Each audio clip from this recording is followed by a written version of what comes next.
So I have a question about an Urdu verse written by the Promised Messiah ﷺ. The gist of the meaning is, he says, since he got closer to God, he had to face many difficulties, but eventually this is what brought him closer to God. So my question is, does this mean that we should invite the difficulties for the sake of Allah and not avoid them if we can? No, it doesn't mean that at all.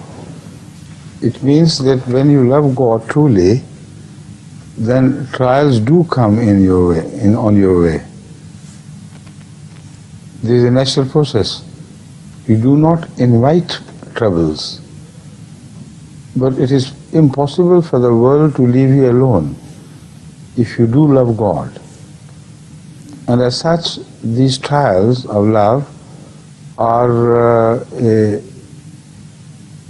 well-established universal trend of the people who do not love God, who hate God. It is they who always hate those who do love God and create trials for them. So it's a universal phenomenon, the sunnatul kafirin. This is a sunnatul kafirin, like against the sunnatullah. So they are responsible for creating troubles.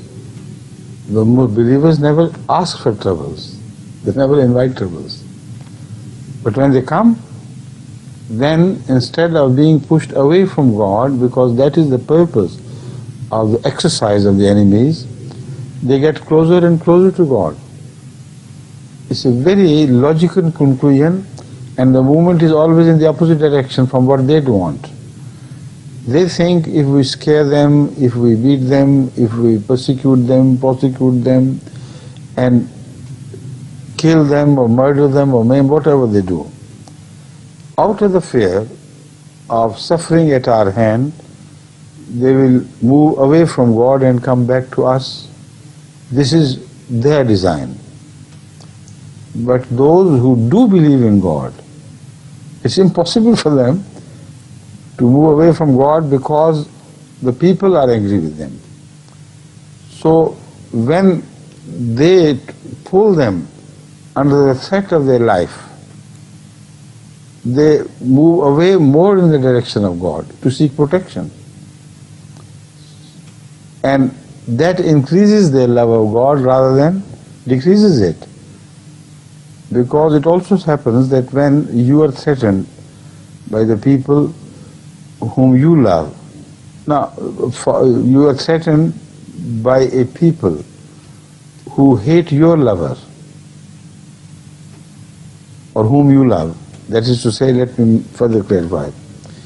If someone, let me quote an example. If someone is turned against the child of a mother and wants to pull him away from his mother under pain of punishment, under the threat of punishment,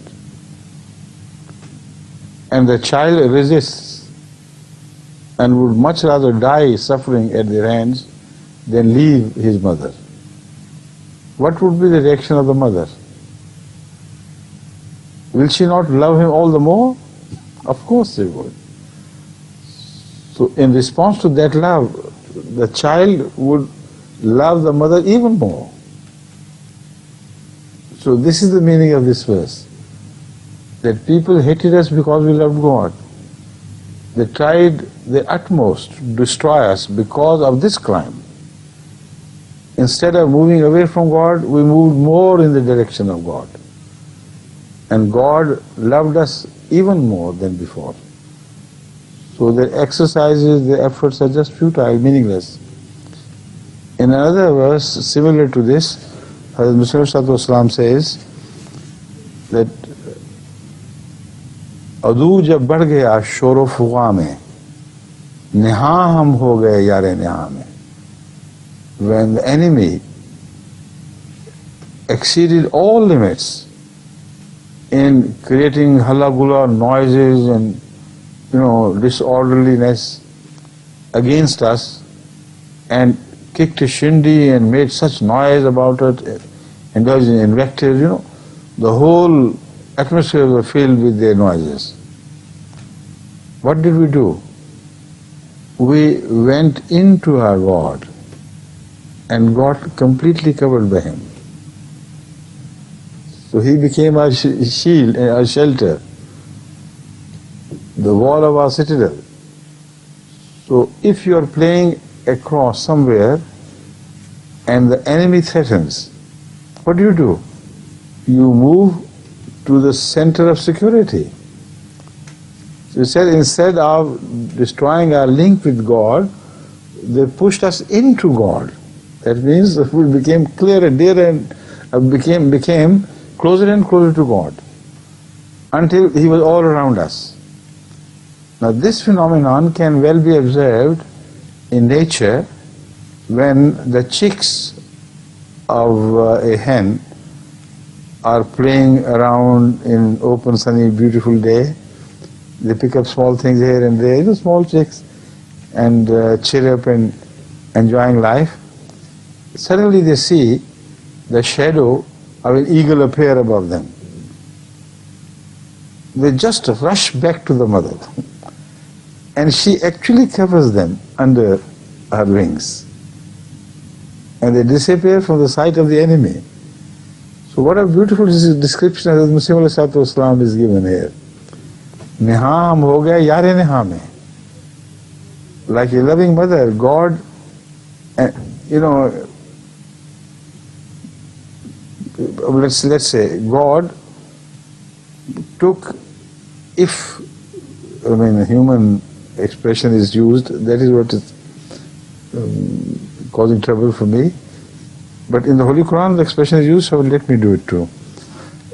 If God enwraps us within his loving arms and envelops us as if under the cover of the sheet of his love and his beneficence.